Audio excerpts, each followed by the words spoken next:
Hey everyone, and welcome back. Today we're going to be doing a deep dive into Rich Dad, Poor Dad.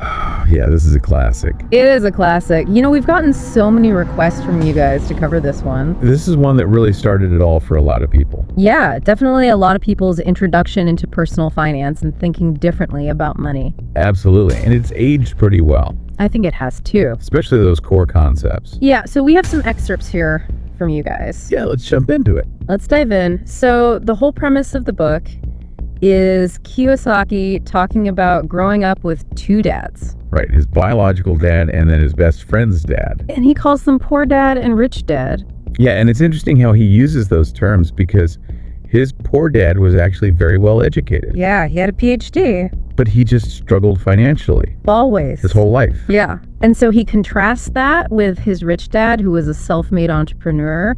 And he really emphasizes these two different mindsets about money. Totally. Like his poor dad believed in that traditional path, Go to school, get a good job, work hard, save money, and you'll be set. which is what we're all taught. Yeah, Yeah. exactly. But rich dad had a different perspective altogether. Yeah, he believed in financial literacy, Yeah. being an entrepreneur and taking control of your own finances. And I think one of the best parts of the book is where he talks about his first business venture Oh yeah, at 9 years old. with his friend Mike. Yeah. The toothpaste. scheme. They had this idea to melt down old tubes of toothpaste. Like they would collect them Yeah. and they would try to make their own brand of toothpaste. They built a little factory in Mike's garage. I know. It's so funny. Just 9 years old. It's like pure entrepreneurial spirit. Talk about initiative. I know. But it gets shut down, of course. Right. You can't just be repurposing toothpaste like that. But they learned a valuable lesson. Yeah, about persistence and, Yeah. thinking outside the box. And using your mind to find opportunity. What? And then it's so funny because Rich Dad kind of hires them after that to work for him. Yeah, for 10 cents an hour. Can you imagine? Doing menial labor for a dime an hour. It's like nothing. I think it was cleaning and stuff. Yeah, just to teach them a lesson. And they're obviously frustrated. Yeah, But Rich Dad was doing this on purpose. this was calculated. Yeah, he wanted to expose them to what he calls the rat race. Oh yes, the rat race. And this is such a key concept in the book. Yeah, working for money out of fear Fear of not paying your bills. fear of getting fired. And just that whole cycle of, trading your time for money. And never getting ahead. Yeah, and never really questioning If there's a better way. if there's another option. Right. And so he really wanted them to understand that fear-driven work, It's not the path to wealth. it's not going to lead you to where you want to go. Exactly. And this leads into the core concept of the book, which is the difference between assets and liabilities. The bread and butter. Yeah. Such a simple concept, So simple, but so profound. but powerful. And the way he explains it is an asset puts money in your pocket, Yes. while a liability takes money Down out. to your pocket every month. And he uses the example of a house. Which is so interesting because we're always taught, It's the American dream. to buy a house. That's your biggest asset. But he actually makes the argument that for most people, It's a liability. it is because you got the mortgage payments, Property taxes, maintenance. all that stuff. It's just draining your cash flow Yeah.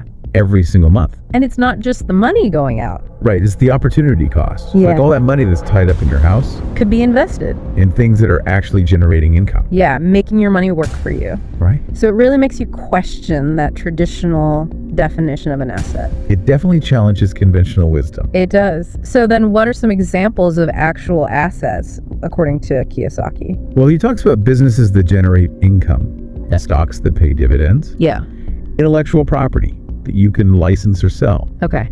Basically anything that puts money in your pocket without you having to constantly trade your time for it. That's a good distinction. And that's where that idea of minding your own business comes in. Minding your own business. Which doesn't necessarily mean you have to start a company. Right. It just means you're focused on building your asset column So your money is working for you. while you sleep. Yeah. Right. Even when you're not actively working. Exactly. And it's interesting because Kiyosaki actually started building his asset column while he was working a regular job. Yeah, he worked at Xerox. I think he was a sales guy. Yeah, and he was investing in real estate and small stocks on the side. So you can do both. Absolutely. You can have a job and still mind your own business. You don't have to quit your job tomorrow to start building wealth. Yeah, it's really encouraging. It's about taking those steps to start building that asset column. And then he also makes this point that rich people don't work for money. They make money work for them. Yeah. And to do that, you need financial intelligence. Which is a skill that can be learned. Okay, so it's not something you're just born with. No, he believes that everyone has the potential for financial genius. Okay. But it's often dormant because of how we're conditioned to think about money. Right, like we're not taught this in school. We're taught to go to school, get a job, work hard, save money. But not how to make money work for us. Exactly. So how do we awaken that financial genius? Well, he outlines 10 steps to developing financial intelligence. 10 steps. Yeah, things like finding a reason greater than a reality, Okay, choosing friends carefully, interesting. mastering self-discipline, paying yourself first, Okay. finding good advisors, and learning from history. So it's about actively educating yourself and taking control of your financial future. Right. Not just leaving it in the hands of others. Yeah, like taking responsibility. Absolutely. And this leads into another interesting part of the book, Which is, his perspective on taxes. yes, taxes. Now, this is obviously A bit controversial. a controversial topic, Yeah. but he's not advocating for tax evasion or anything like that. No, not at all. He's all about playing by the rules Right. But he wants people to understand the rules of the game. and use them to their advantage. Legally, of course. Legally, yes. He argues that corporations offer legal ways to reduce tax burdens. Which are strategies that are often utilized by the wealthy. So it's about understanding the system and using it intelligently. Not about avoiding taxes altogether. Right. It's about being smart with your money. Yeah. And he actually illustrates this with a really cool story. Oh, yeah? About how he bought a foreclosed house for $20,000 Okay. and then resold it quickly for $60,000. Wow. So he basically created $40,000 Just like with very little work. that's incredible. Yeah, talk about making money work for you. It's a perfect example of how understanding financial processes and using leverage can create wealth. Yeah, and it ties in perfectly with his next point about overcoming fear and doubt. Overcoming fear. He emphasizes the importance of financial intelligence Yeah. in overcoming fear and seeing opportunities that other people might miss Right.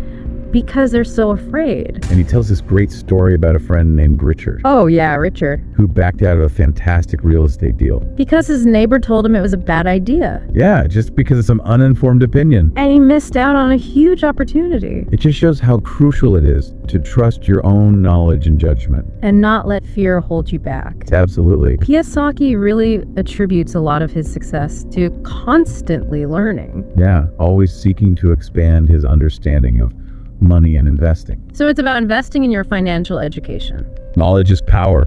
especially when it comes to finances. Absolutely. So it's about constantly learning and growing. Yeah, He stresses that everyone has the potential for financial success but it's often hidden, because of fear and limiting beliefs. and those old ways of thinking, So he lays out these 10 steps to develop financial intelligence right? It all starts with a willingness to learn and grow. and to take action. Exactly. Kiyosaki's own experience of being able to spot deals that other people missed Because of his knowledge. because of his knowledge and his experience really shows that It's not about luck it's about taking control of your financial future. and becoming financially empowered. So what's resonating with you so far? Well, I think the fact that he talks about everyone having that financial genius inside of them, Yeah.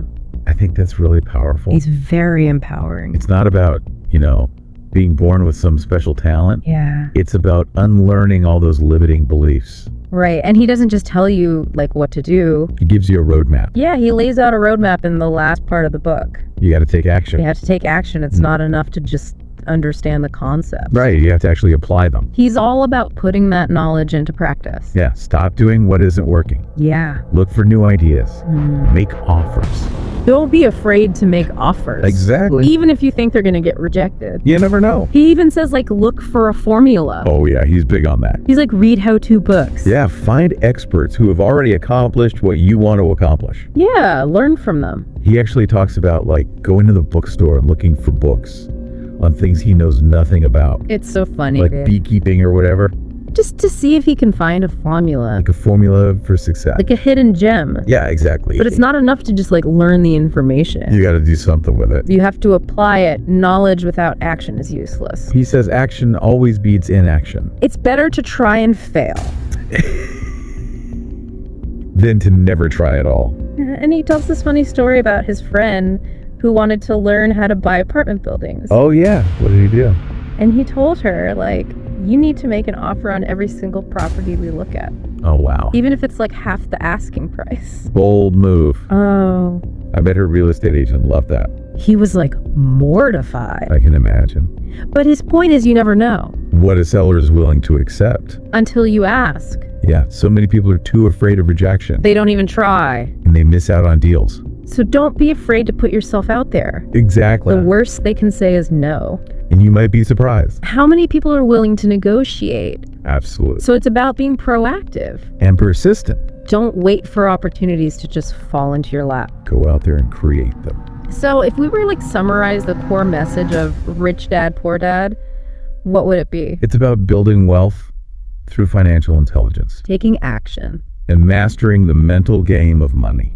It's not about luck. It's not about inheritance. It's not about working yourself to the bone. It's about understanding the rules of the game. And using them to your advantage. Yeah, shifting your mindset from fear and scarcity to abundance and opportunity. Taking control of your financial future. Rather than letting other people control it for you. Exactly. It's about becoming financially empowered. So what's standing out to you from all of this? Well, I think that story about the house he bought for $20,000 and flipped for $60,000, that's just amazing. It's incredible. It just shows you what's possible. Yeah, it's like finding money on the street. It's a great example of what he calls inventing money. Inventing money. I like that. He didn't earn that $40,000 from a job. He created it. By understanding the system. Exactly. And taking advantage of an opportunity. That's what financial intelligence is all about. Yeah, it's like those aha moments. Yeah, those light bulb moments. And make you realize there are different ways to build wealth. And it all starts with shifting your mindset. Right, and finding your own path. There's no one-size-fits-all approach. Yeah, what worked for Kiyosaki might not work for everyone. Exactly. It's about finding what resonates with you. What aligns with your values and your goals. Absolutely. And then he talks about the importance of taking action. Even if it's just a small step. Yeah, don't get stuck in the planning phase. Right. He compares it to learning to ride a bike. Oh, yeah. You can read all the books and watch all the videos. But you won't actually learn. Until you get on the bike and start pedaling. So true. You have to take that first step. Even if it's scary. Even if you're a little uncomfortable. What's one small action you can take today? To start building your financial IQ or your asset column. Maybe it's reading a book on investing. Taking a financial literacy course. Talking to a financial advisor. Just start somewhere. Every journey begins with a single step. And remember, it's not about being perfect. Yeah, you're going to make mistakes along the way. That's how we learn. That's how we grow. So embrace the journey. This has been such a great deep dive into Rich Dad, Poor Dad. It's a classic for a reason. It really challenges how you think about money and wealth. And it gives you a roadmap. For taking control of your financial future. It's a book that can really change your life. Thanks for joining us on this journey. It's been a pleasure. Until next time, keep learning, keep growing, and keep diving deep.